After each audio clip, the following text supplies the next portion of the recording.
Hello, everyone. Welcome back to the lab tonight. We have another coaching session with Sebastian tonight. Sebastian, you want to introduce yourself first? Yeah, hey guys, my name's Sebastian. Pretty new duelist here, but Yu-Gi-Oh enthusiast already. Nice. And Yeah, how new are you? When did you start? How long have you been playing? I've been playing for about a year. About a year. I started last year in like around March, April. So it's Okay. literally about to be a full Oh year. But I yeah, it's started, about the same time. Yeah. yeah, yeah. But I started from ground zero.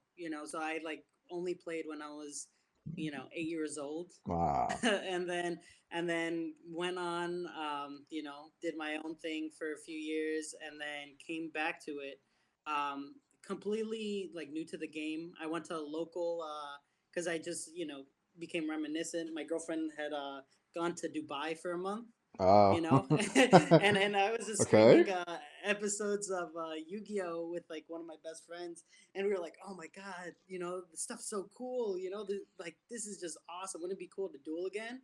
And we Cool. got we got like Blue Eyes starter decks, online, and Yeah, the beginning times. yeah, yeah. Hmm. But this was like last March, so we ended up getting like the like not even the starter decks. They're what are they called now? The structure decks. Decks. Well, starter decks Yeah, still exist, but more just structure decks.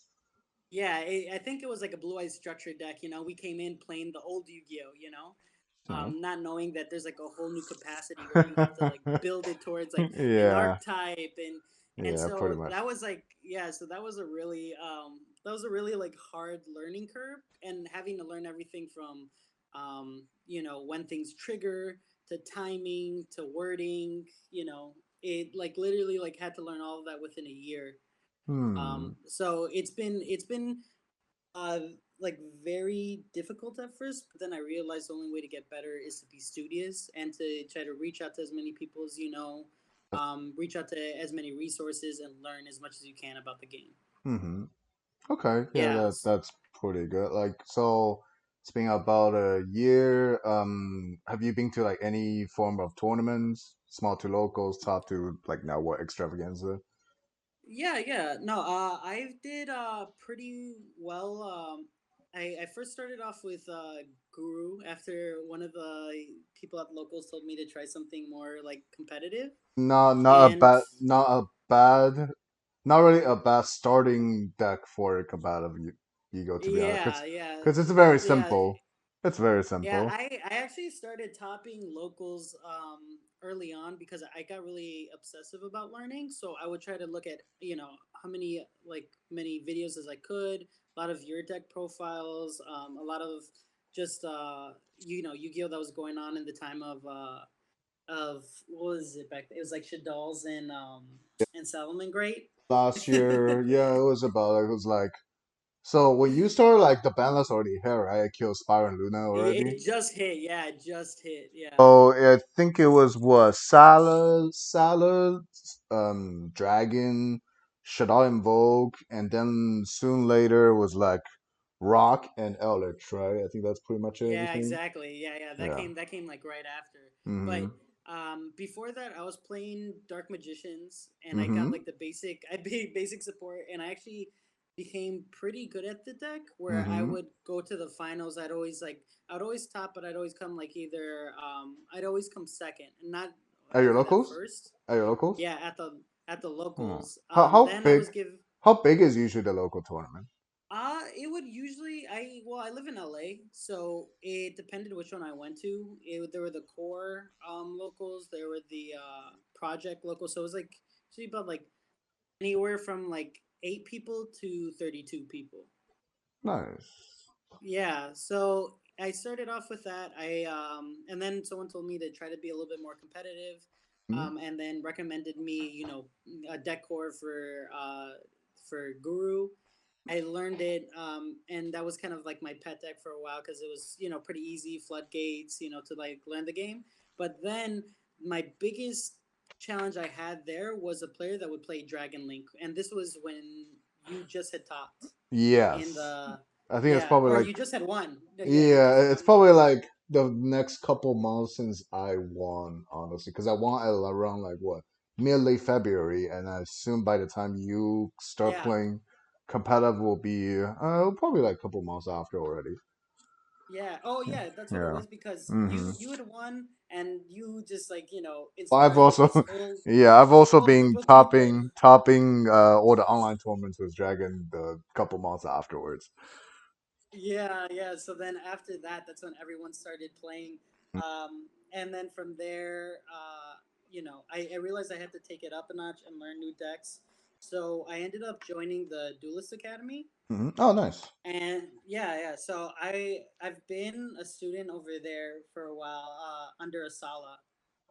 And it's nice, crazy nice. how everything all comes into full circle because, Asala obviously just won with Dragon Link, you know. Yeah, I can And just not being dead for the entire time. So, exactly.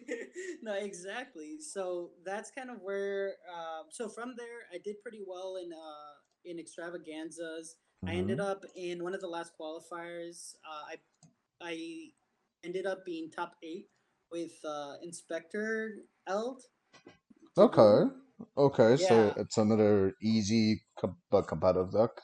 yeah, yeah. Because and that's why too. I wanted to reach out with you because the decks that I knew going into this was I became very fluent in like Eldritch variants, PK. Hmm. Uh, there was Eldritch PK, not too much of Animancipators, but I would just try to learn as many decks as I could. More so Control though. I would stay with like more Eldritch variants and Invoke variants.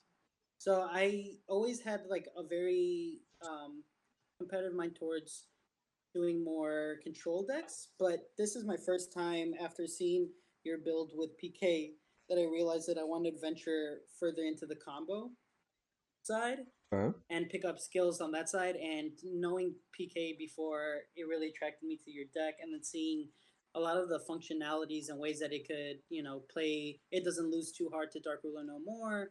It still has like trap effects that you can play off of. Really cool synergies. I realized that I really wanted to, give that a chance, and that's the main reason why I reached out to you because being a control player, there's a lot to learn, when you go into being more combo Mm-hmm. oriented. And that's one thing that, as much as I try to learn the deck, I've struggled with. So, who better to learn than Shu Ping? Appreciate that.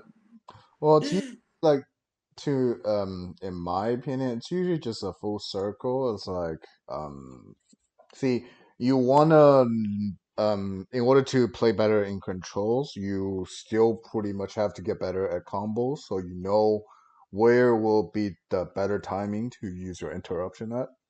Because I've seen Mm-hmm. so many people just throw random hand traps at random wrong timings and got destroyed Oh and my be like, god. "Yeah, I have triple hand trap and that didn't stop Dragon Link." Well, you can just use either two of them at a better timing and completely stop their turn, but you didn't. Yeah. There are No, exactly. so many situations, especially now in the online format, that happens way more often than before. So Uh-huh. it's like pretty much in order to be good in general, doesn't even matter what deck you end with bringing to the tournament. You pretty much have to be good in both control and combo. Like the same thing. Exactly. The same thing applies vice versa. If you want to play better in combos, it's you also required to know like what kind of interruption for different control decks has, and Uh-huh. do what kind of things that actually will be like most annoying for them for the control side to deal with. Kind Yeah. of, yeah. Okay, Exactly. so wait, how long you've been doing this academy on the Sala? I've been under Solace since June. June? Oh wait, that's almost a year. Yeah, I think it was just a few. Actually, sorry, it was like closer to July, August, because I was the first deck. He told me that Subterror was absolute trash, and told me to pick up a big boy deck like Wait, Animancipator at the time. Isala said that? Yeah. Oh, Damn. he hates Subterror, and what's crazy is that I still have a love for the deck every now and then. So just to spite him, I'll have him build me When that's build me when that's when Dragoon wasn't even out yet, right? no, yeah, that was like when it was like pure. But All right, he did that come makes through. sense. If Yeah, he Dragoon came up with wasn't a Yeah, if Dragoon wasn't in the equation, then Subterra is indeed a little bit like almost not even competitive. yeah, no, exactly. But you know what? Asala's actually like as much as he hates a deck, he's really good at building it. And he came up with this crazy at the Guru? time, yeah, with Guru, he came up with this like combo within Guru to OTK with like access code and Celine using Uh, the just Asas. is it just normal summon anything make into fiber, summon Veiler, summon Saline, some access attack game? No, no, it's actually going into it depended on the matchup because we would play every charmer, Uh-huh. and so it would be going into the charmers, summoning back whether you're playing against Dino, you summon back one of the Earth, because you can make Asa Earth's usually the or with a most token. popular one. Earth usually be Yeah, the most popular one since all the Subterra already Earth. yeah, but there were also some people playing like the Mermails back then. There were people, there were like some wind synergies with what was that called? The satellite tuner. I forget what it was. It Oh, got banned. O-Line? O-Line? Line, yeah. So there Okay. were there were ways that there were like really cool synergies that you could do playing with like the O Lion and You then won't be summoning that back able to then go. you won't be able like the Subterra side by itself won't have those kind of attribute to make those charmers, right? Yeah. Oh well, they also played Crackdown a Right, lot. so just a crackdown toolbox. Got Yeah, it. yeah, exactly. But it was really cool just seeing those synergies being new to the game. I thought it was like the craziest thing. It's probably not, but That's it a was See. It's been yeah. so that was when what July last year. It's been almost a year, and I have not seen anyone pull it off. So it's probably not that possible, not a useful. Yeah. So no, that was pretty crazy. But going forward, I think that with Asala, I've gone over the deck and we've like tweaked around the deck that you had, but Hmm. he's also very much so built in and won completely with the tiding version. I think for him, he doesn't see the same Well, kind of advantages there are for the PK it's version. at this point. I recently just come up with a conclusion. It's pretty much for the current format. Doesn't even matter what dragon version you play. It's the same. It sounds pretty crazy, but it's ultimately the same because think about it. Half of the extra deck and more than half of the main deck are the same.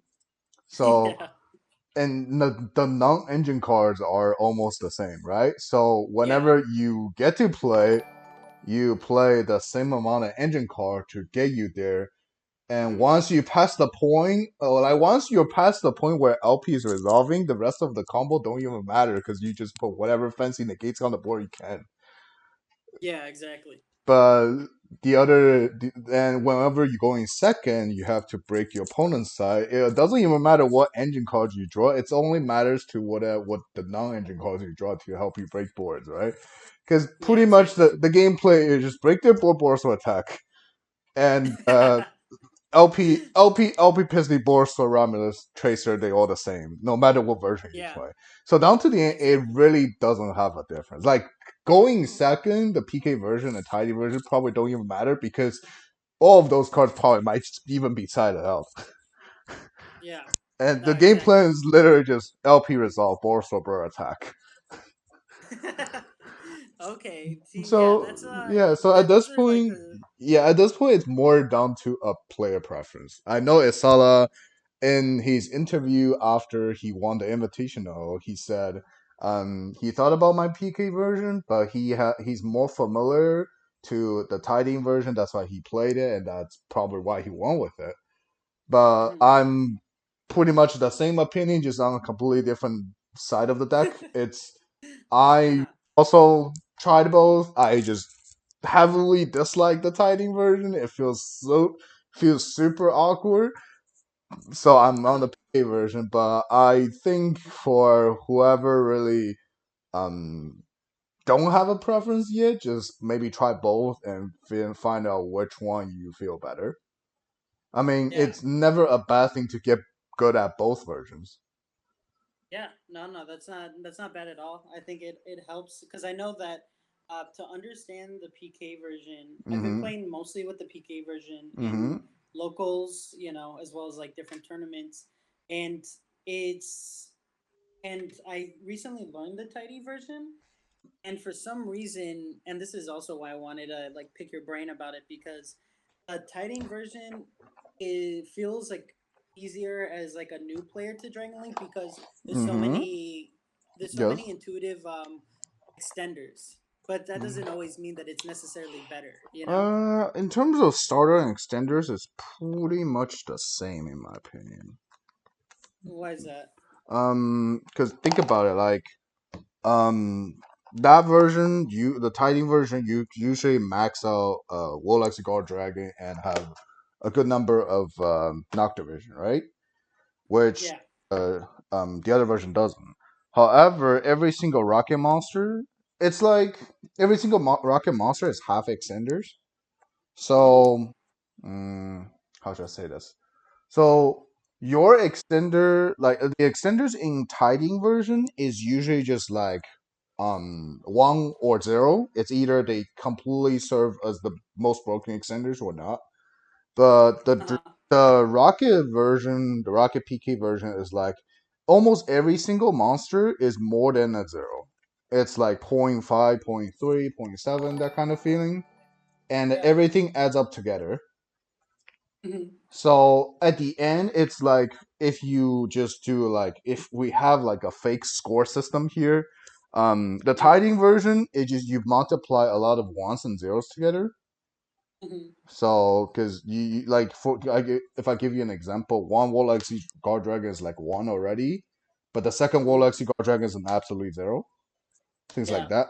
But for the rocket version, it's like yeah, a random silver rocket is definitely not one. It's not really one real extender. However, because it's a rocket, it make your boost sector stronger. Therefore, the silver rocket can get like a point 0.5 kind of score for Yeah. like a Okay. powerful power level kind of aspect. Yeah. And in the rocket version, there's a couple. There's like more cars. There's less copies of those ones. There's more copies that scatter between 0 and 1, be like point 0.3, point 0.7, point 0.5. And when Mm-hmm. you add them up and average out, it's the same. Ah, okay. Okay. Yeah, that makes Yeah, sense. like Okay. the amount of like the you still play the same amount of like the best card. Like there's still 3 safer, 3 chaos space. That's your Mm-hmm. basic minimum line for like the basic lowest ceiling, the low bottom line. Those never changes Mm-hmm. pretty much. You still have Yeah. still have 3 quick launch. Um, and I mean 3 quick launch, 3 safer, 3 chaos space is already building the majority of the power of the deck. Yeah. Those core never changes. It will Yeah. never change. Yeah. Exactly. I think they also their boot sector becomes an extender in itself since they don't like heavily rely on it, and then also No, like they kind of do need it. They kind of do need it. It's like, mm, how should I say it? Like the boost sector in the rocket version is significantly stronger, mhm. and therefore I play two of them because you actually do use the Yeah, second one. exactly. But the Yeah. booster in the tiding version is significantly weaker due to the very few amount of rockets they're playing. Yeah, that makes sense. Yeah. So Yeah. therefore, like playing two is just like because when I'm playing my rocket version, I draw boost sector. It's almost not even a bad draw Yeah. because No, I not get at to all. use it and I even get to search another one. But in Exactly. the other version, it's like when you're naturally not expect to draw a rocket and draw boost sector, even you can search another one, it doesn't really help you anything. Hmm. Let me see. I What's yeah? This is my current I think PK version of this. Yeah, and I Mm-hmm. think that I have a yeah yeah. This is a sort of how should I describe it? A random testing tiding version I recently been testing. Mm-hmm. I have both stacks like in physical cards. I pulled it out earlier while I was doing it. Mm-hmm. Oh, are you're practicing the new Dragoonity No, I just principles? it's just a single remus. Like um, the second rocket synchro usually just only serve as a fiber target Mm-hmm. with literally no effect. And I mean, you will never, almost never even want to trace her out unless you just don't even have another target, right? Mm-hmm. So because of that, the Remus can serve as the fiber target, and Remus, if you draw it, has the bonus effect where it gets you Ravine. And get you Ravine means you can just skip Romulus. Yeah. So yeah, I think this is like more. I will think it's more a common thing where it just replaces Synchron for Remus, because they really Okay. don't change anything. Yeah. Okay. And you put black.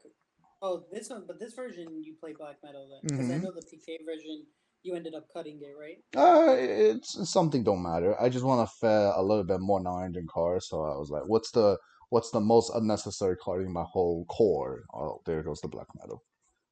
The card can easily go back to the deck if I feel like, oh, I don't need a Duster in the main, or I don't need that many Mm. Cosmic, like that. Does it hurt you whenever you when you draw to Silver Rocket? No, not really, Because because you you can just go normal one silver, make get boost sector out the second one. uh, and then the because does it hurt? So then just means you can only banish one extra deck monster, right? Um, yes, but if you have like one more level 4 extender for your full combo, then you can just leave both silver on the board. Ah, okay. I see Because what you're saying. yeah, because ultimately you have like for example, if you able to full combo, you should end with the Sphere Savage Abomination Silver, right? Huh. And if you have another level 4 extender, you can just replace that level 4 with another silver you're gonna use for what's called Savage. Then you kept the other silver. Hmm. It's like because Okay. ultimately these are all just link ratings. This is all link material, so they are pretty much like replaceable for each other. And which are the flex spots when you go second In which version? PK? in the PK? Yeah. Flux by going second. Like you can side out the whole PK engine. You can depends on the matchup side out either draw play or cosmic depends or yeah. Usually I side out a safer, a router, and a silver. Well, if black metal is here, that's almost guaranteed going out. And that's a pretty much that's a lot of cards already. Hmm. Like think like going second, router. You probably don't need the second one. It's just not gonna be. You don't rely on seeing router because your primary plan going second is breaking boards, right? Hmm. And so the silver because you'll barely even get to resolve both. One's here Yeah. because one's enough. Safer is like having enough starter doesn't mean anything if you can't really resolve any of them. So, Yeah. Exactly. but if you don't even have that, like if you don't draw a safer or space, you can still possibly combo or break the boards. Like Okay. just clearing the board, make a savage is already good enough as a turn two, even you fail to kill them. Okay. So these like just so all the cards have have like different roles in different kind of situation. Mm-hmm. Um, safer as a starter, well, obviously it's needed. It's important going first, right? But going in Mm-hmm. second, it's like you don't really need to start because your opponent already telling you, or your opponent is first telling you to not start. So therefore, you're gonna break that first.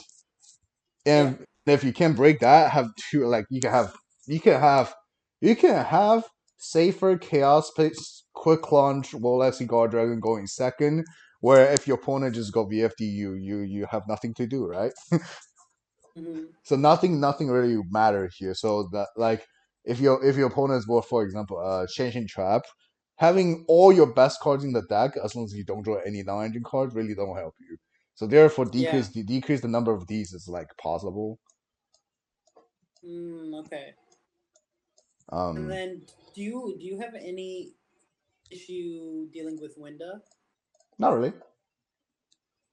Is it just Mm, that you have to hope to drawing to? well, there's a couple situation where when that can happen. First of is um they already have a window on the board.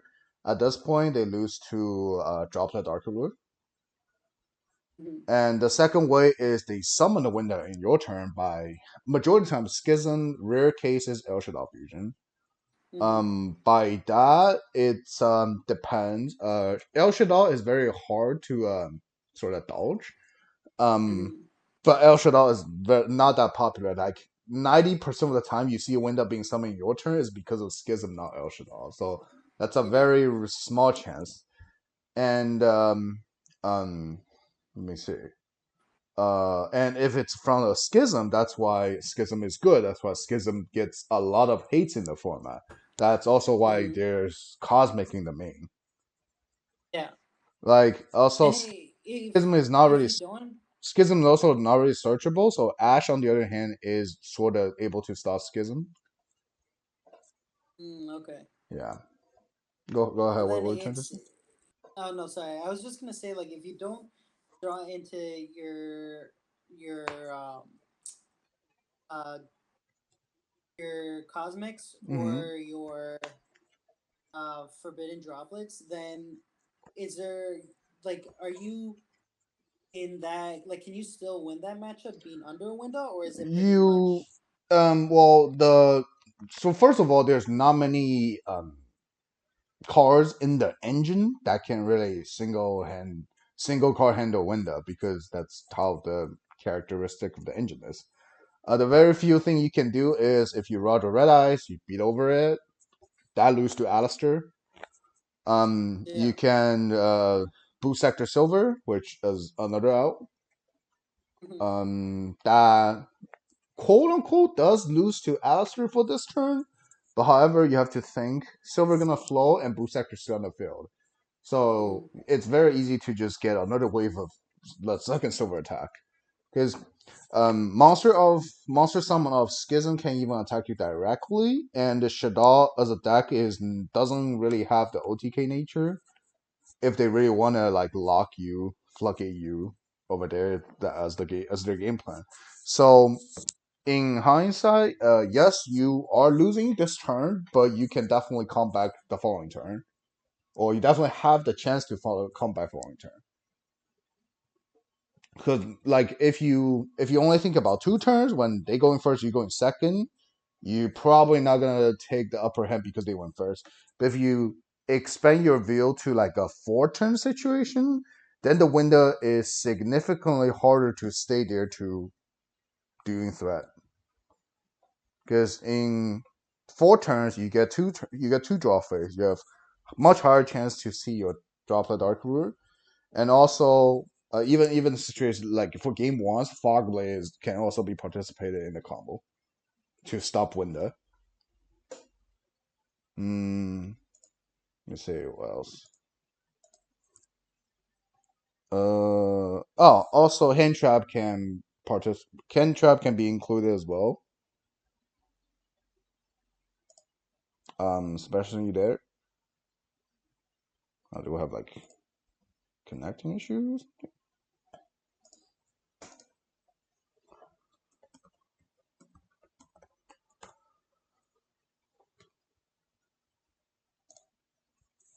Hello,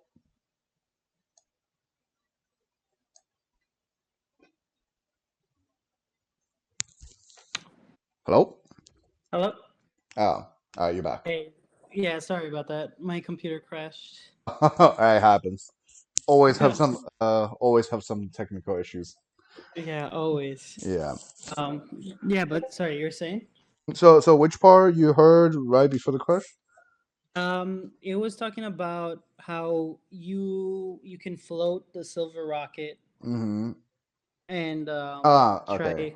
So yeah, so because you do have silver like boost sector silver. If you crush window and failed, the silver can flow right, and the boost sector is still on the field.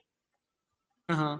And because Shaddoll as a deck, if their winning plan is really to floodgate you, they don't have the OTK aspect, so Uh you huh. won't die. Therefore, it give you a chance because now, if you only look like a two-turn situation, and you most likely losing because they have the upper hand going first, set up the floodgate. But if you look at the whole situation as a four-turn situation, right? Now you Mhm. have much higher chance to draw your outs, and even you don't, you can well first of all you have much higher chance to even like not only just see the outs or even at beginning like now more cards can be even outs because in two-turn situation fog blades are not even doing anything, but in a four-turn Mhm. situation like you can set your fog blade turn two after you try to silver them if and it failed, then turn three or you save the fog blade to turn four and fog blade the window at turn four. Now you come back to the game. Mhm. And Mm. also, Okay. like if you look at the four turn case,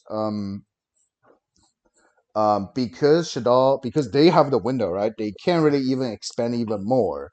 And I think like the chance of they playing three window isn't even 100%. Like Yeah. there's a decent amount of them play three window, but I think ultimately it's down to what 50-50 if they have two or three windows. Yeah. So yeah, so the chance of you see double window isn't that high and have two turns, have like a four turn total for the windows stay on the field is like very unlikely at this point. Mhm. So it's really just that this is because window is so hard to deal in general, or relatively harder to deal compared to every other thing in the game. That's why there's so many cards that just centering like pretty much all my non-engine cards are centering against window. Yeah, pretty Mhm. much, except the Duster, but it's Duster. Like, Ash can pretty much stop your opponent's Sergeant Schism, because Mhm. usually they won't be able to chain block Apr. Droplet Dark Ruler, just solve it. Cosmic solve the Schism just by itself. And, Mhm. well, honestly, even Duster can be like half. Because think about it, if you Duster them, they most likely gonna chain the Schism, right? Now you Yeah. just turn your now you just turn the situation to where they can be straight Dark Lord or Droplet. Mm. Okay. So even Duster is like a half. Also, Duster wipe out the chance they have a punishment with Schism. Yeah. Yeah. I know I've been having a lot of problems within locals with the Shadal because usually they'll go schism on Winda, and if you don't have one of your outs, then you have to pass. Mm-hmm. Um, because they'll end up sending your some starter whatever key piece of your combo at that point. Then they'll go into um, they'll go into whatever like in a either a whatever kind of other combo piece, whether they still have like an Ecclesia on board or whatever other Shadal, then they'll go into Cross Sheep, and then they'll chain the Schism again to then um, create like a app clone. I think that's not really the popular build right now. The popular build, the most popular build right now don't even play like sheep or more link monster.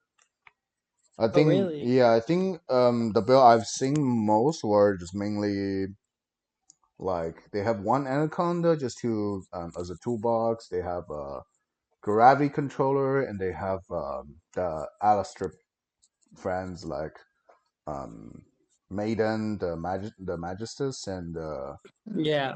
much yeah, probably. Ah, okay. So then I think one of the biggest things is that how do you approach it going into back row? Backrow. Well, there are a couple different like sort of quote unquote backrow decks. There are they're the ones where they have both backrow and hand traps. Where, for example, which one is more popular like in this category? Like Tri Brigade Zoo or Pure Zoo, they're more in this category where they have backrow traps.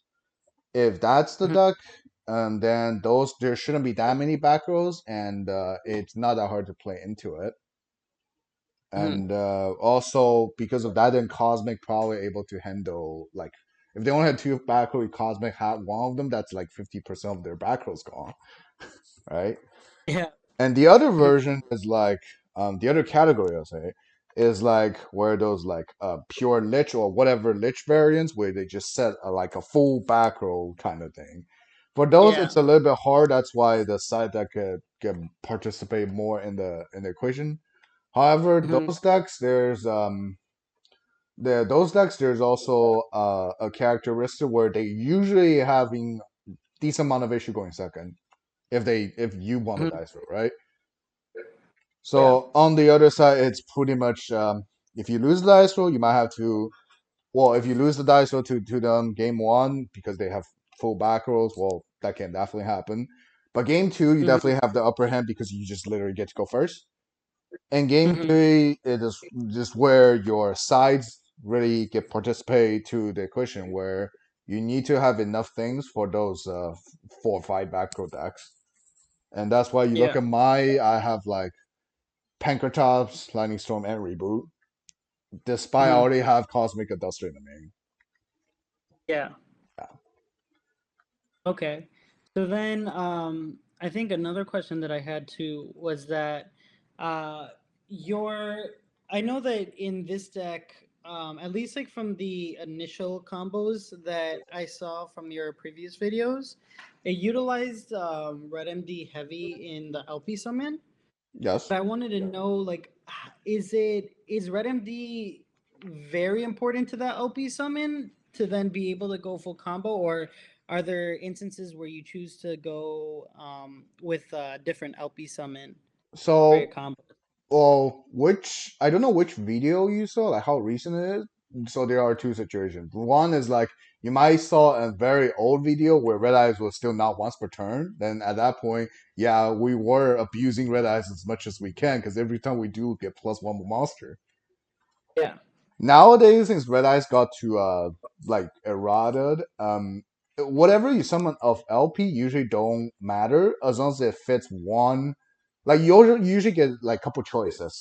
So look at like the current list I have. There's Yeah. like LP out safer. That's 2 dragons because you get baby white and black if you haven't used it. Mm-hmm. Um, LPL red eyes or even black metal. That's 2 dragons because red eyes made another one, right? And the Mm-hmm. other pair usually be like LPL Brotor, Brotor pitch your hand to get Levy. That's also 2 dragons. So Mm-hmm. ultimately, your goal is literally just LPL, like one of those 3 pairs, get 2 dragons of LP. That's it. Like whatever, which one Mm-hmm. you specifically summon matters very least. As long as Okay. like you summon 2 dragons of LP, like if you think that way, you will have enough you'll have link material to continue the combo. And so, but which specific dragon you summon, not really matter, or it only matter it depends on different game situation. If you're talking general, it Mm. really don't. Okay. And then, well, because yeah, the combo I'm referring to is like where you summon Red MD and then use Red MD to then get a. And I think maybe that one was like more streamlined because you were playing with like a one card hand, you know, so you were maximizing off of the LP summon. Yeah. Well, But yeah, where usually you you. will just realize anyway because that's the like the like black baby baby black and white has a higher chance being used already because you might store it safer or you store its chaos space. Mhm. Brotor Levy is like okay, but Brotor costs you hand. Despite Yeah. Levy also rip a hand. So ultimately, you this pair, if you do it, you get 2 dragons and both player pitch a hand. That's what the equation like. That's the difference of this pair. So red eyes is just simplest, and it's really being put in the deck just because it's 2 dragons. That's it. Okay. And I noticed too the problem that I had with doing the Brotar and Levy. And I'm not sure if it's just the zoning and if it's better to do the link summons on the left extra deck zone. Hmm. But I realized like when I would do, say I would do a levy, I would go summon Brotar, pitch a card, then do levy, and then from there, I believe you go into Lindris with like the two guard dragons, and then Ah, from yeah, I get what you're saying. Yeah, this is the weird situation because you want the board to be pretty much four dragons, and so you turn three of them into Rusty and one of them into Pisty, right? So the yeah, equation here is three dark plus well, three dark dragon majority of the time, three dark dragon plus a level four lower dragon. However, yeah, because owning issues, Brotor usually be on the spot where Rusty has to be summoned. So, but if yeah, you play the Brotor, you won't have a level four lower, right? exactly. This is where the trick is because if you are in this kind of situation, remember you will do one extra step where your charter usually being summoned most likely in this situation, right? So you will probably just use Striker Dragon to pop itself and Mhm. recharger, then recharger swap out a level four lower rock or Dark Dragon, whatever which one it is, to another zone. Then you use Brotor Levy LP into Dale Rusty. Ah, okay. It's just one extra step Wow. because the weird zoning issue. But ultimately, like I Yeah. said at the very beginning, they all your monster you have are either ending board monster or just link material, and they pretty much replaceable by each other. Yeah, okay. See that? Yeah, that was a part that I was having a big issue with like the zoning.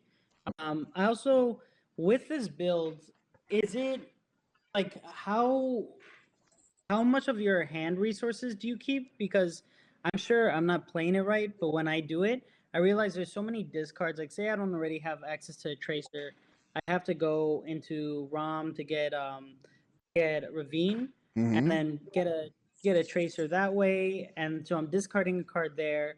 I have to have a discard for Quad Boral. Um, then I have to, and then maybe I like have to start with a safer, so I have to have another discard for that. Wait, Rather than like what do we need another discard for safer? like say like so that to keep it on board rather than Um, sending. you don't really have to do that because Oh, safer tribute itself is okay. It also make your opponent care gamma a little bit. yeah. So like Okay. the usually required discard is Raving if you need to and Quaboro, and those two are usually um cannot be avoided. That's why Hmm. usually unless you don't have other choices, you barely going to Broto Levi that pair of LP due to the fact you probably already low on cards and you don't have more to discard. However, there's a Yeah. couple tricks you can solve this issue. First of all, there's so many tracers already. You don't necessarily have to use Ravine. Yeah. But if you have that many monsters, you can still grab Ravine and use Ravine as a use Ravine itself as a discard cost later if needed because you got it for free. Hmm. Yeah.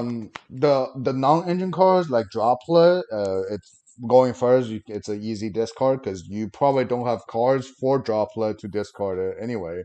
So you might as well just discard the Droplet itself. Yeah. Other things like Quabble, it usually only happens after Rusty. Therefore, the second Fogblade, because you search of boots, can easily be discarded. Like having one or two Fogblade usually don't matter that much. As long as you have a Fogblade, it's enough. Hmm. And say so then in those cases, do you go into spheres a good amount of time, or do you leave the Romulus up? I will almost never leave the Romulus unless I cannot combo after making Sphere. Um, that's pretty much it. Like, despite all my combo videos shows, I leave Romulus on the top because I combo is literally one card. Yeah, I'm exactly. just showing. Yeah. Well, how should I say this? It's like I'm showing everyone what the one card combo do. Doesn't telling everyone that's literally the only combo you do is just one card. Like I even said in the Yeah, video, this is pretty much almost never being played a one card combo because you would never yeah, actually only doing exactly. one card. Hmm. Just safer plus three random card non-engine. Like if for example my hand was this terrible, it's safer. It's double safer triple ash. I'm still able to end with sphere on the top Hmm. because Oh, okay. yeah Yeah, because after you make ROM, since the first safer stay on the field, since you cost the second one, right? This yeah. is the one extra monster for your ROM into sphere. Okay, yeah, because that's so then that comes back to like the hand size. So then I realize what it is for me is that I first have to have the combos to have two dragons to go into to Romulus. Say I don't have a tracer or just go into spheres. Mm-hmm. In those cases, say I don't have access for whatever reason to a tracer. And so I have to go into the Romulus and then use another card in my hand as an extender to go into the spheres, right? Because I can still go through. So then I'm like essentially taking three cards out of my hand. In that case, to get to that extra like summon, the extender, Mm-hmm. and then going full combo, while having like essentially the three discards. But then say I don't have to go into Romulus, right? And I opened up with the Tracer in some way. Say I have like a just a Tracer in my hand. I still have to summon that off of Boot Sector, so that in itself counts as a card that comes out of my hand Mm-hmm. for that combo. So then either way, there's gonna be you have like the either like the Ravine discard, the Quad Whirl, and then the Tracer that comes out of your hand, and that's where I realized that at the end of my board, I'm not sure if it's what I'm doing wrong or if it's just natural to be left with like 2 to 0 cards at the end of the combo in hand. Yeah, that's normal. I mean, you already finished your board, and Yeah. this board is expected to not be cracked. Uh, So, like, even well, we're just talking about extreme situation. You finish the whole board, you have nothing in hand, right? That's not really a problem because all you need to do is having one single dragon left on the board, and you're able to come back. So and and which let's just way is set that? let's just set up the hypothetical situation. You have Yeah. Yeah. Fear Savage, Abomination Silver, Double Fog Blade, and you use all your hands already. Mhm. Assume you silver, then double silvered it, and your opponent you sphere bounce something, sphere something, and everything got clear, including the fog blade. What do you still have left at this point after everything is gone? So Savage is dead, Abomination is dead, whatever of the sphere is dead, double fog blade is dead. Your field's Mhm. gone. Your opponent probably won't have anything at this point either, right? So Yeah. let's count what you have in the graveyard. You still have a silver from your opponent's turn that got destroyed at the beginning of the turn, so that can flow into a tracer. That's one. Yeah. Your fog blade can revive Rusty, which is an arrow. That's two. Okay. Your next turn, if you draw any dragon, you can use that dragon. If you didn't draw any dragon, the tracer itself turns to striker. Striker search a boost sector. That's another one.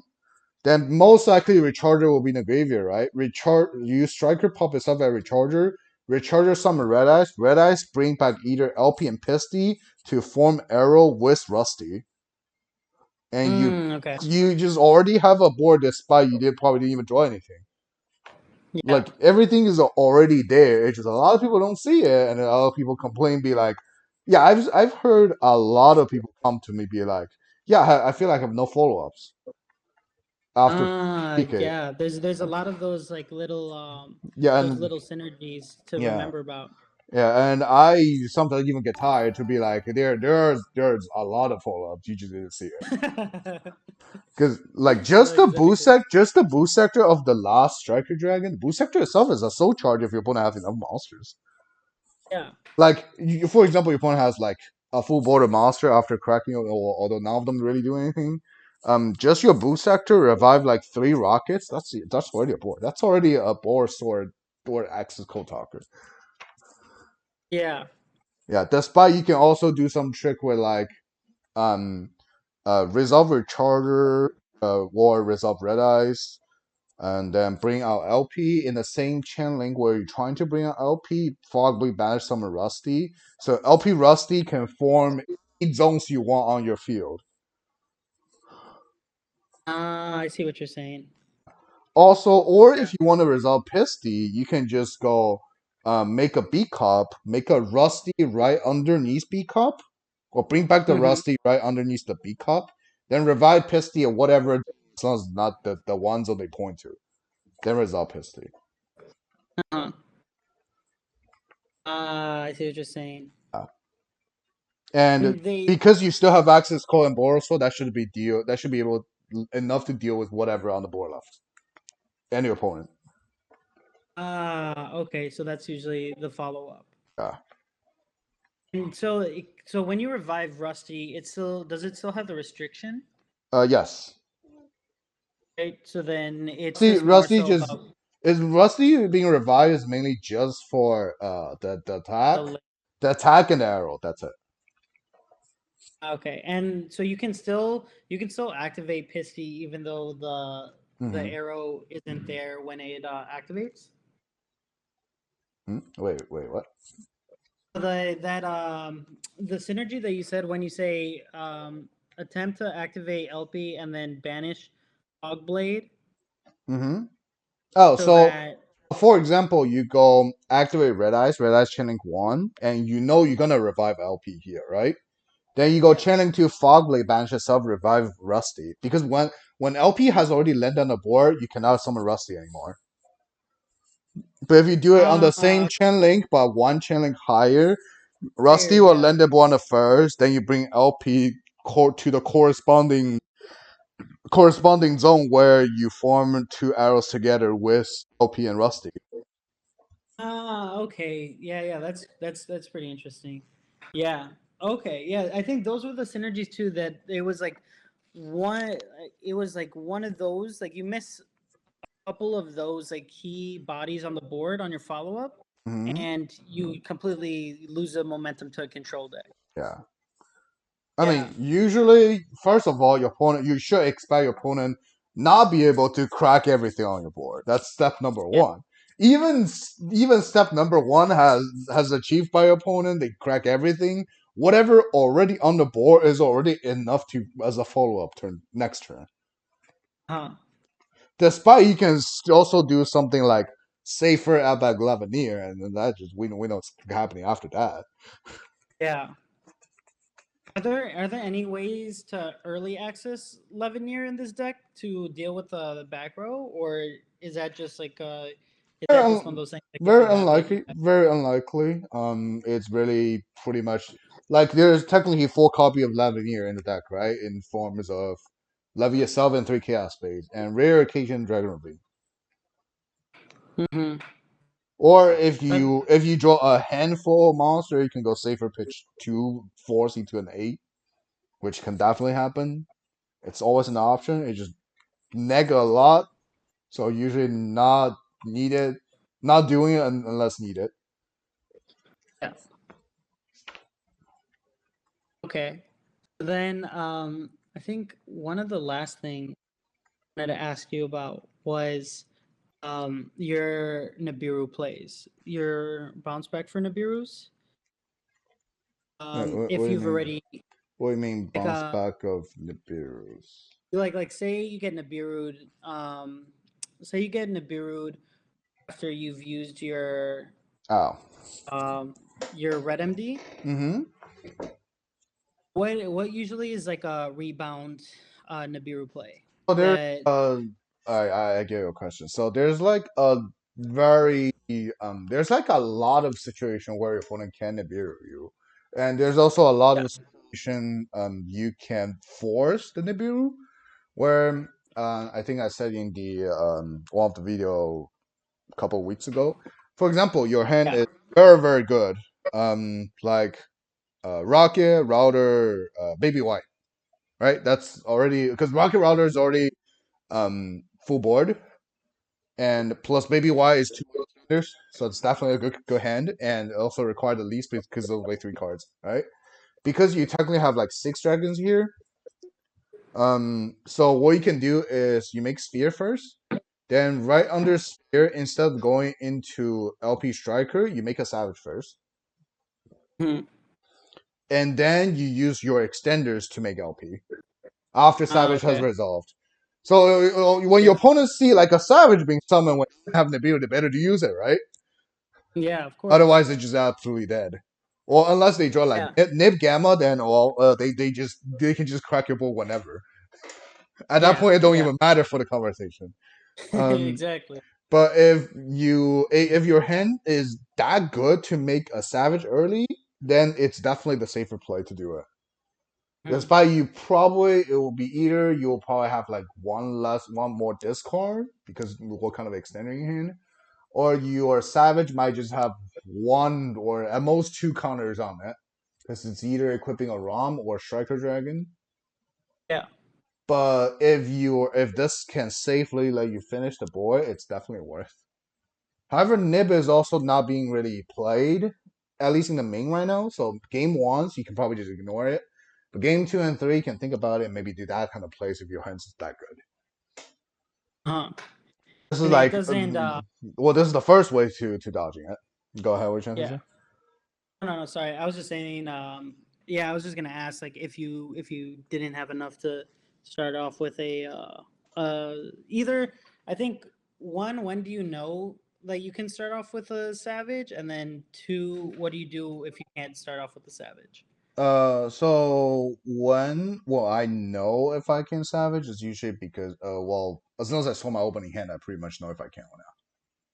Or Uh, that just depends on how you are used to the deck. okay.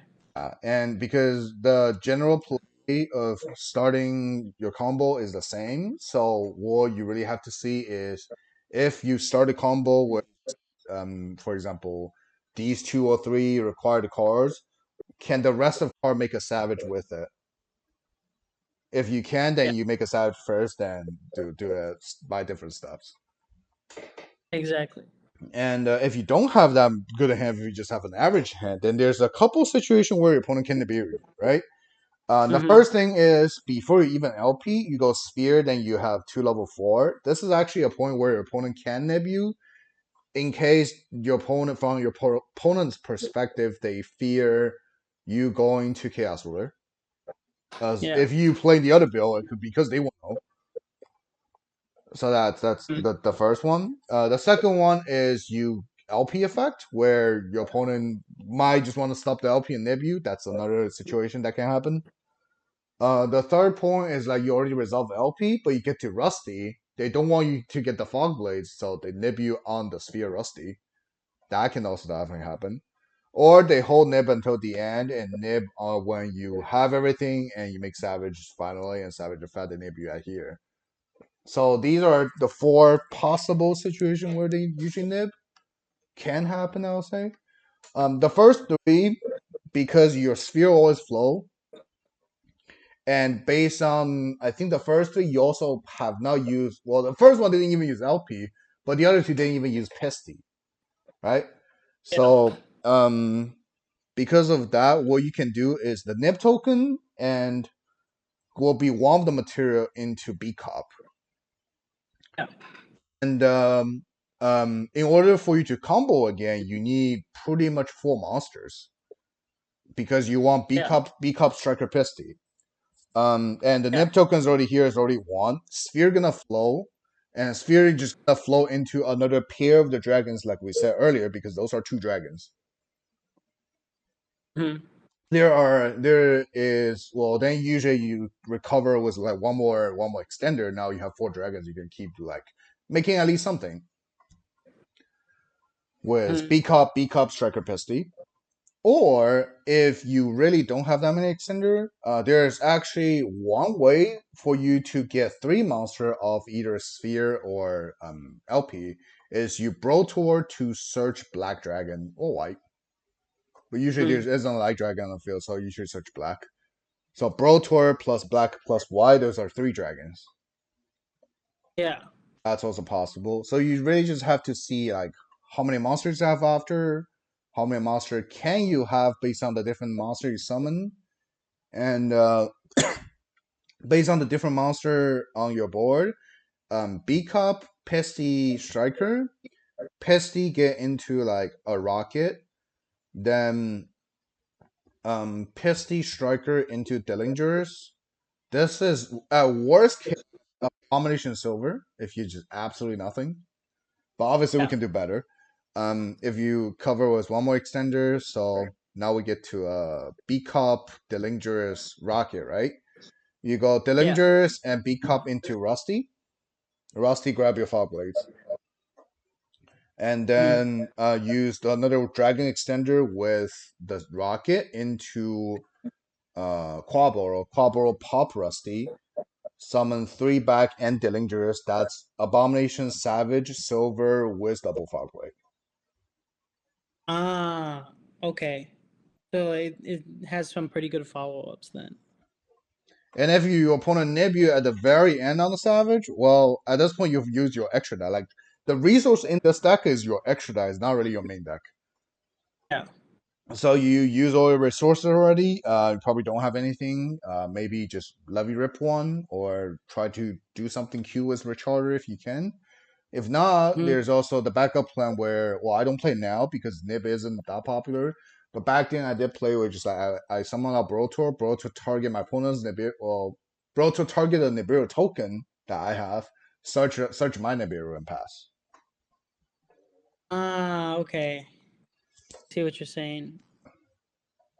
Well, that's Oh. also the reason why there was like always one singular Nib in my Dragon deck back then during like a couple different tournaments. It wasn't for the purpose of me nibbing my opponent. It's just for the purpose I can nib them back after I being nibbed if I have actually nothing. Uh-huh. And that's something that you would have to then kind of you'd have to kind of feel out if they were combo. You'd already know at that point then. Pretty much. Okay. Awesome. Well, that's perfect. Thank you so much for your time. I really appreciate it. No problem. I mean, just I mean, let me know if you need more questions or anything. Well, I'm also see. I'm trying to advertise myself, not limited to only dragons, but so far every single person come to me is about dragons. no, I'll definitely yeah, because I qualified for the qualifier. Oh, you Uh, do? Oh, nice. yeah, Congrats. thank you, thank you. I qualified for the qualifier that's going to be next month, and I have a lot to practice for. So Fair. right now, it's kind of like an uphill battle with Dragon Link because Hmm. I mean, being completely new to Dragon Link, Yep. there's a lot to learn like within 2 weeks, and obviously you want to put your best foot forward, you know. Um, and that's the thing too with like the DA. The DA has like their limits on how much they can coach or like go through.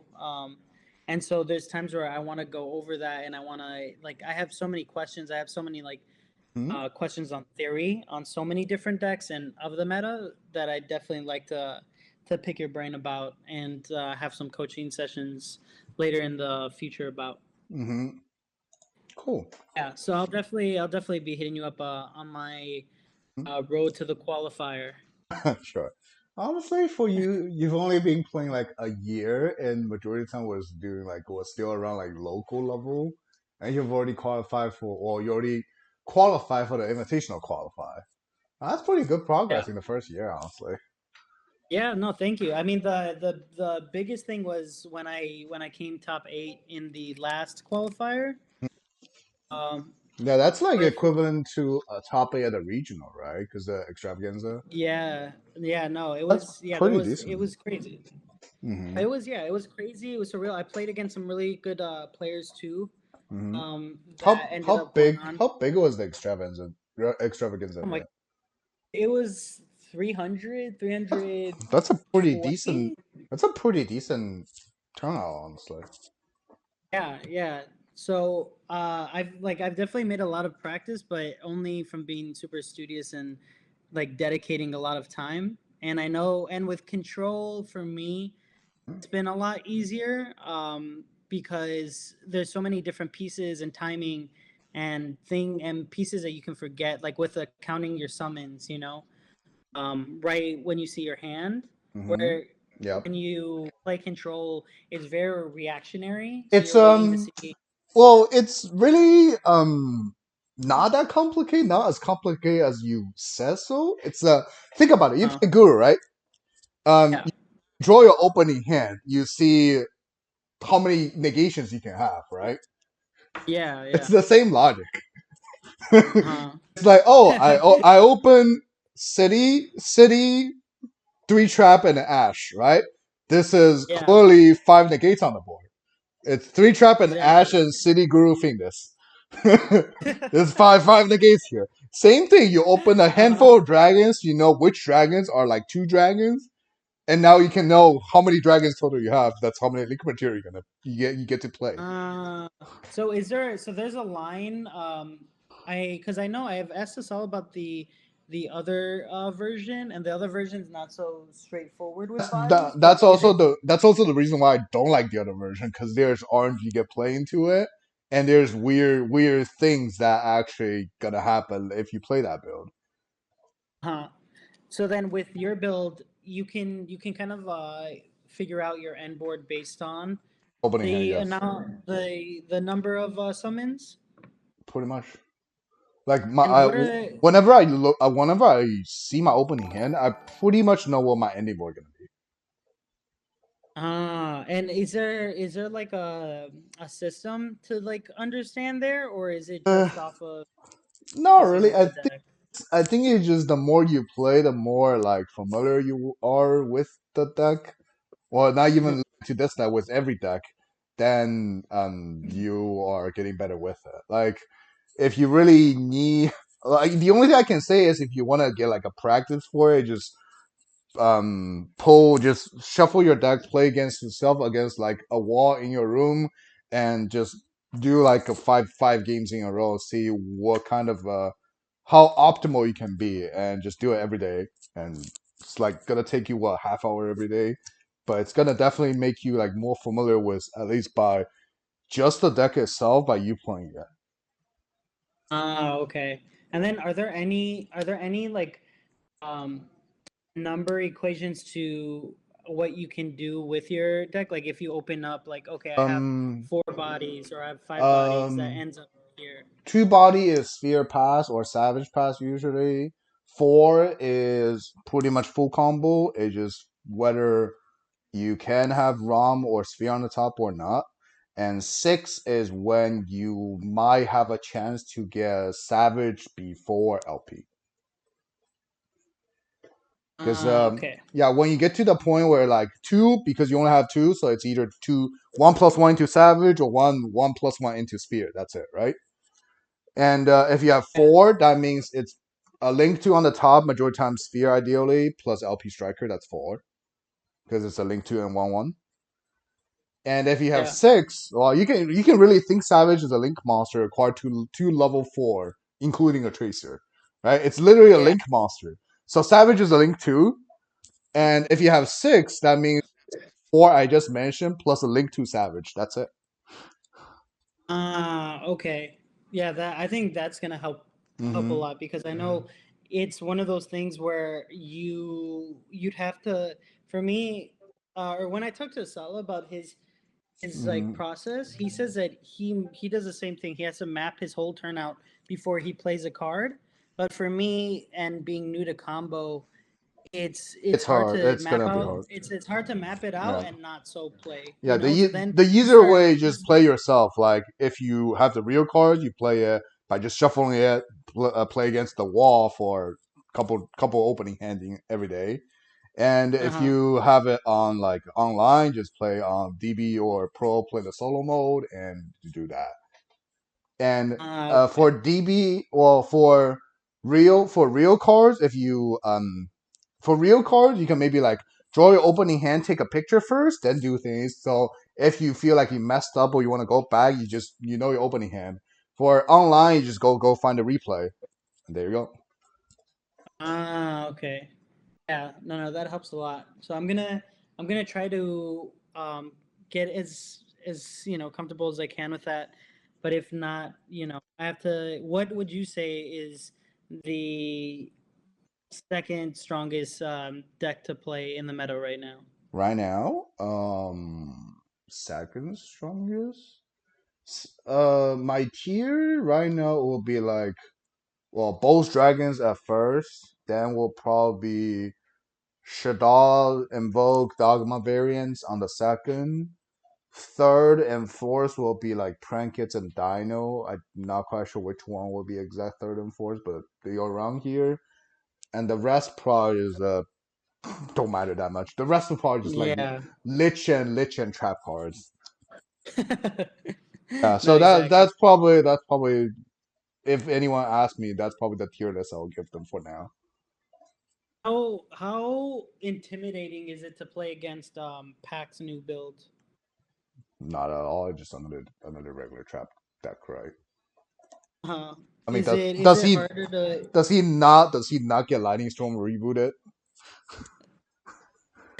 But I think he also puts in the what do you call it? The waking the dragon, the trap tricks, and then Waking the Dragon golems. can be answered by Ash.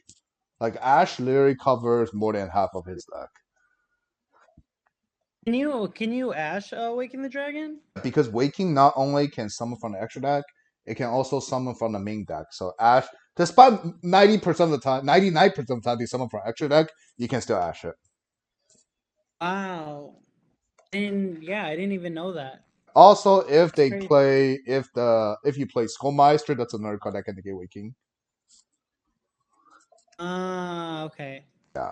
Also, fun fact: whatever they summon off Waking can usually be Droplet or Dark Rooted. Because Uh, usually, like game one, you expect to have these kind of cards dead in your hand, right? Because what am I gonna negate the Eldritch Golden Lord? Not gonna happen, right? But if you accidentally hit a Waking, all right, time to use the Droplet because it's being dead in my hand. yeah. Okay. No, that's really interesting because that one as like a new combo player seems intimidating, but having those answers and like understanding the way to play through that is super resourceful. Of deck, it's like you're expecting to lose game one if you lose the dice roll, but you are also expect to win game one if you win dice roll. Yeah. Yeah, and game two is like game two and three when you go first, it's the same as pretty much you going first game one. Going second, it's like you just hope you draw all side cards because now there's more. Yeah. Okay. Awesome. Well, thank you so much, Shu. I really appreciate your time. Problem. Awesome. And I'll be hitting you up on the road to the qualifier, okay? Good luck for that. Hope to see you in the Thank you. invitational. Yes, thank you. All right. Talk to you soon, man. All right, see ya. See ya.